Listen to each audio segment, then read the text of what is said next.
Okay, so we were talking about rights of inmates, and you wanted to just talk to share, your feelings about that, or what give us information about that. So go ahead.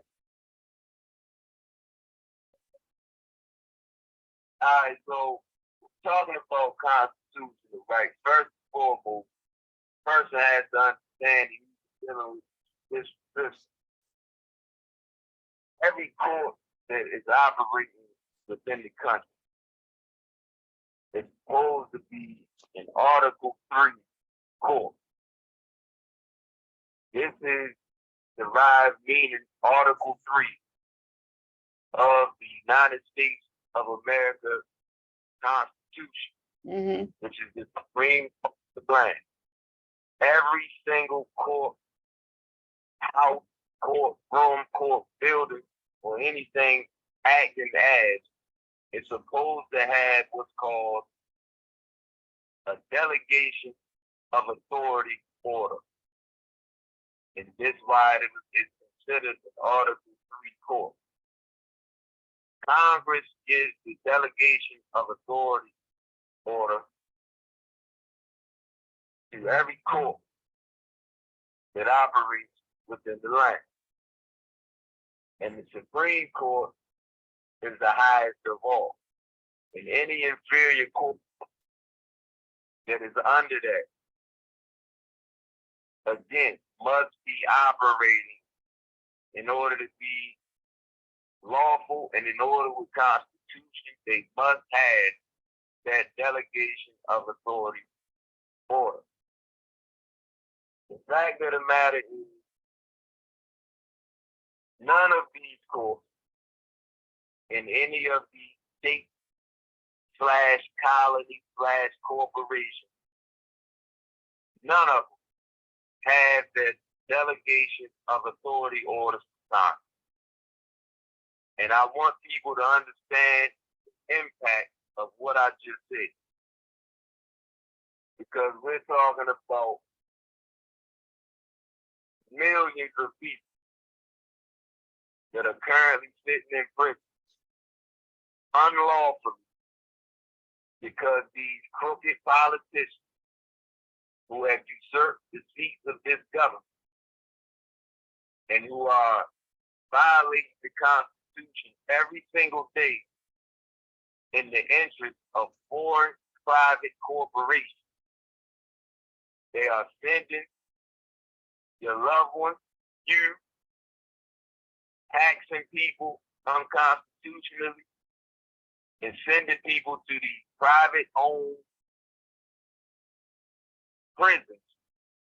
Private-owned, understand again, private-owned by foreign corporations. And it is all unconstitutional. So I need to clarify that before we can discuss anything about constitutional rights inside of it. Now, when you get inside of the prison, again, the constitutional legislative acts are the supreme law of the land. Learn that in Article 6. So most of the times when you come into prison, the first thing they hit you with is a rule book that's full of codes and statutes and all of these other corporate things that are instituted by the prison. Then you might sometimes hear about state laws, right? But again, all is supposed to be derived and in accordance and harmony with the Constitution. So most of the time you find that these codes and statutes are never in accord with Constitution.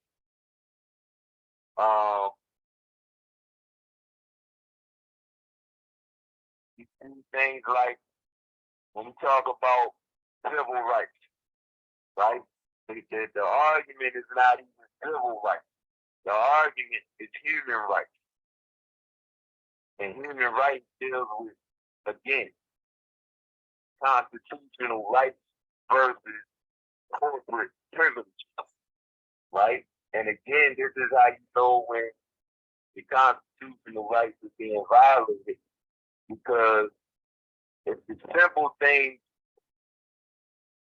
as far as every human being that is living and breathing, what you're supposed to be entitled to, right? Not a privilege, but what you are entitled to. That's a right. Yeah. Now, one of the rights that a person is supposed to have when you are under the wardship of a prison, and again, people need to understand lawfully what that means. Understand wardship means that you are under the authority, guardianship of someone else. That's what wardship means. Mm-hmm. So you find that the person that is in charge of the prison is called a warden. Now, within that is one of the reasons why so many mothers and so many fathers, even when something is happening with the child that you gave birth to, you call and you call and you call and you can't get any information. Or your child may either die within that prison, they will not release that body to you, whether you are the mother or father. It does not matter. Why?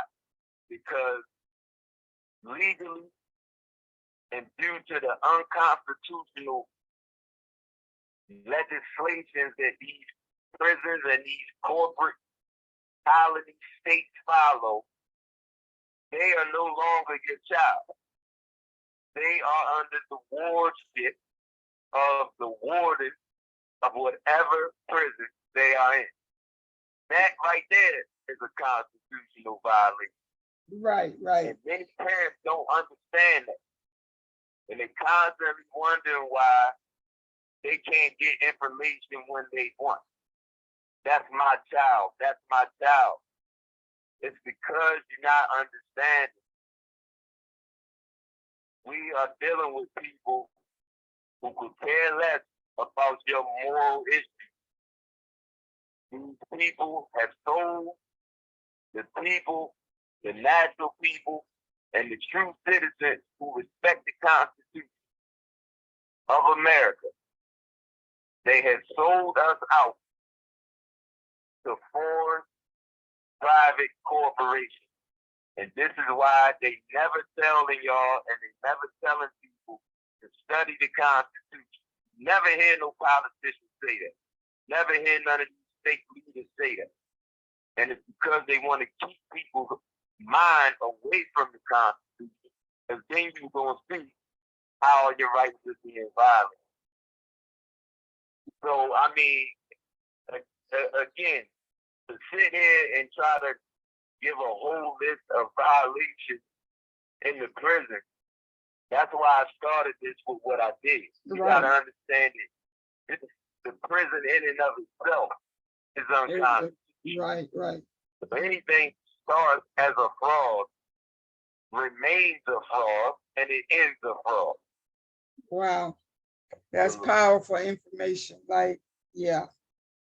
And I thank you for sharing that, because that is definitely something that we all need to be aware of, and to really study and research, and just don't take stuff, that people tell us on the TV and or whatever. Because I saw some documentary not too long ago that it was a prison. I can't even remember the name of it, but the documentary was done by Jay-Z and a couple of other people.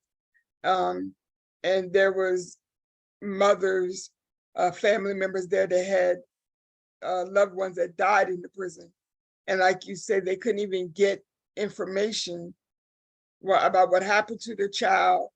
Once the body was finally removed from the prison, they couldn't, get the bodies. They had to go through a whole lot of drama to get the body.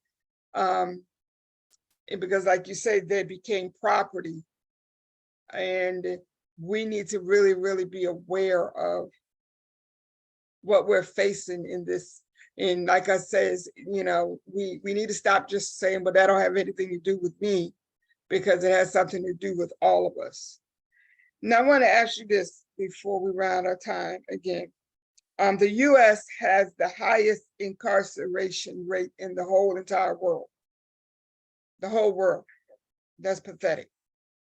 But I also read that the US is the only democracy in the world that has no independent authority to monitor prison conditions and enforce minimal standards of health and safety. So basically, like you said, with, you know, being privately owned, and you know, people pretty much do whatever they want to do, whatever is best for them. What do you think are some alternatives to prison? All right. So if you really look into, and it's like you said, that, you know, the U.S.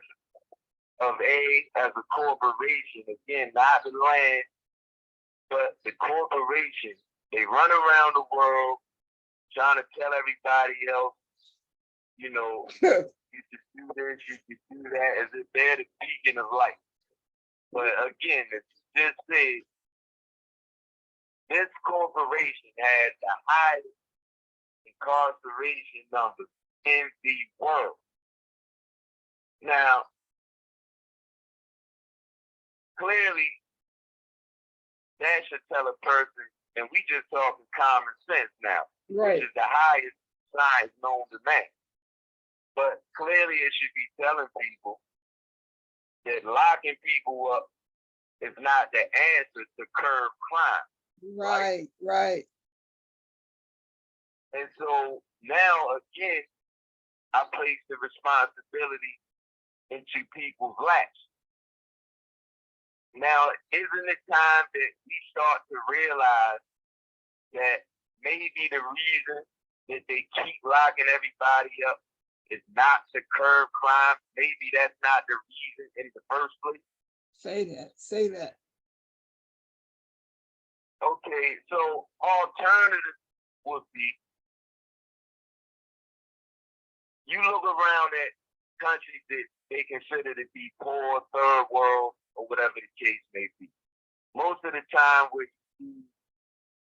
high crime, you always find that coupled with high poverty rates, low education, low or zero income, and you find a high level of low or zero health care. Right, Right? right.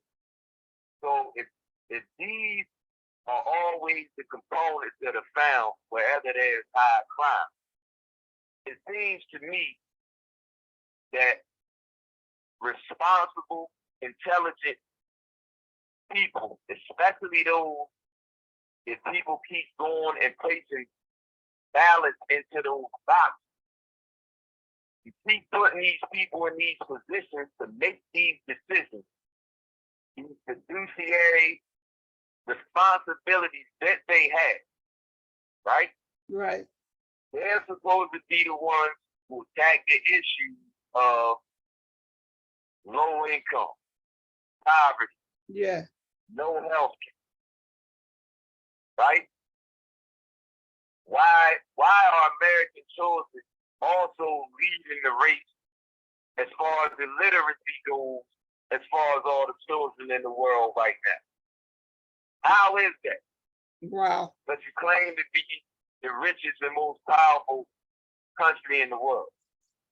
Because again, it's showing you that their interest is not in people being intelligent, not in people having health care, it's not in people having opportunities to provide for themselves.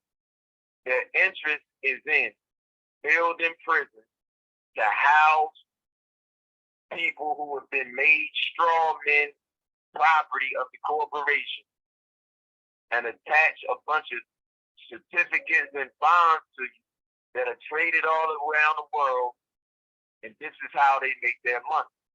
You know what? In that whole mentality, you are absolutely right. But I was sitting in a city council meeting recently, and you know, it was discussion about the budget and the amount of money that was being taken away from the Board of Education versus the amount of money that was being given to the police department.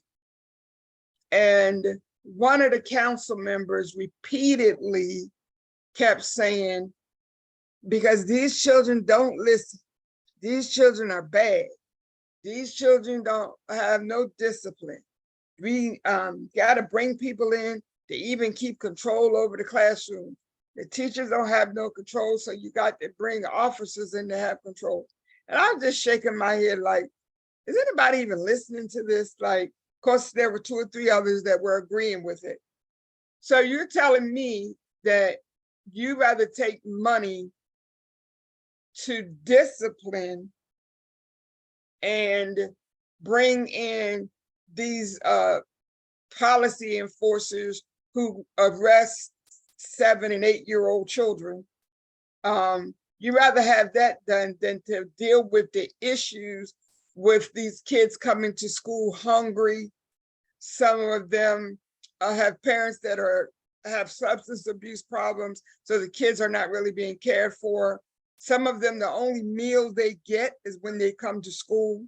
But instead of addressing those issues, all you want to focus on is the behavior of the children. What is causing the behavior? So that is just like they say, that pipeline from the school to the prison. I read somewhere that they start in the 3rd grade getting an idea how many prisons they're going to need to have in a certain area in, you know, a 10-year period. That's pathetic.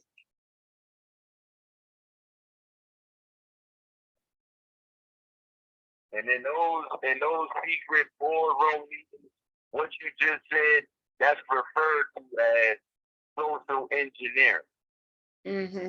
And the reason they're able to come up with those projected numbers, what they're going to need 10 years from now, is because they are socially engineering the situation to happen that way. Right, That's right. why they do those projections. And again, this is why we have to be more responsible for what we are allowing these people to get away with. They all take an oath. You must take the oath to uphold, defend, and support the Constitution of the United States of America whenever you get in any office that has anything to do with government. We are not making them uphold those oaths.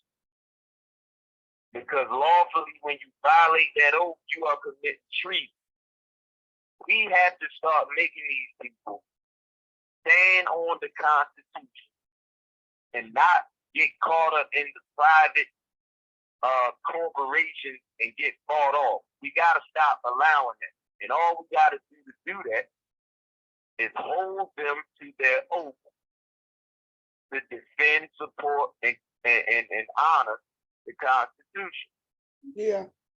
And if we don't, then things will continue to be on a downslope. And last thing on that, Queen, when you say people was agreeing with them, right? This is one of the saddest things out of all of this.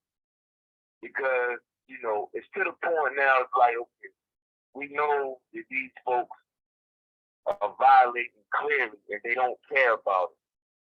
But for people to be so blinded, like this whole mass shooting thing now, right? Yeah. It's a shame. It's a shame because the ones who always suffer from these mass shootings are the ones who are usually in our community, right? Right. And when I say our, I'm speaking about, again, who I've been speaking about this whole conversation. The actual people, the true citizens of America who respect the dead and honor the Constitution.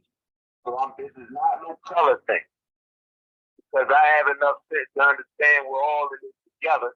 We're all suffering together. And we all better get together to get this in order. So when we start these mass shootings, right, the politicians are not affected, but they constantly use these things as political agendas to do what? Build more prisons. That's right. Pass more laws that will allow them to lock more people up. Like, but when are we gonna see? If you're telling me that mass shootings are on the rise, then clearly that means that building more prisons and locking more people up is not the answer to stop crime, because it's only getting worse. That's correct. So we got to start conversation. Wow. Absolutely. Absolutely. Well, I absolutely, as usual, enjoyed our conversation, and we're going to keep doing what we can do till we can't do it no more. And I appreciate you. I appreciate you calling in. You've given me a lot to think about it, and hopefully my audience to think about as well, because we've got to take charge. We can't just keep sitting back, letting other people dictate and control what's going to happen to us. I know, like when this mass shooting happened here on the 4th, and the young man was killed, and immediately our politicians took to the whole, started calling it gang violence. They had no proof that it was gang violence, but they started calling it gang violence. And they talked about a mob and chaos, and all of these words is verbiage that paints this negative picture when it wasn't even starting out like that. It was like, just, and we just sitting back saying, that's right, lock your doors, roll up your windows. We've got to do better. But we have to take control of that, because they're not going to do anything about it. The same sheriff that was yelling and screaming about the gang violence with no proof was the main one that didn't want to do anything when that Caucasian young man posted a video saying he was going to school killing people. He didn't do nothing about that, but he was very verbal about, this situation on July 4th, because it was a group of Black and brown people. So we've got to do more than just sit back and complain. We've got to come together and focus on the issues, the reasons that these things are happening. So again, I thank you so much for joining me, and I appreciate your input. You are such an intelligent young man. You must take after your mother. Absolutely. All righty. Well, hey, Queen. Yes. Hey, Queen. Yes. Let me just leave everybody with this last statement, right? Okay. Just remember this: the United States of America was built to be a republic. Find that in Article 4, Section 4. Now, listen close. When I say a republic, and when the Constitution states a republic, it's not talking about this Republican Party where you see all of these people acting like a bunch of children right now. This is not what we're discussing. We're not discussing a Democratic Party nor a Republican. We're not talking about parties. I'm talking about, in the Constitution, all you will ever see is that this government was formed to be a republic. And what people must understand is that under a Republican form of government, a true republic, the people have the power. The politicians are the servants of the people. Say that. This is why it clearly states they are there to secure rights of the people that you already had. They can't give us anything. They are there to work for us. we've allowed them to turn it around and instead dictate to us what they're going to do. And it's time, again, to enforce the Constitution so that the people have the power and the politician is the servant of the will of the people. All right now. Better go ahead. I was getting ready to call you your nickname, but I can't say that on the air. Exactly. I'll be on next Sunday. He'll be on there talking about me. All right. All right. Well, we're going to end this recording now. And we'll talk for a couple more minutes. Hold on.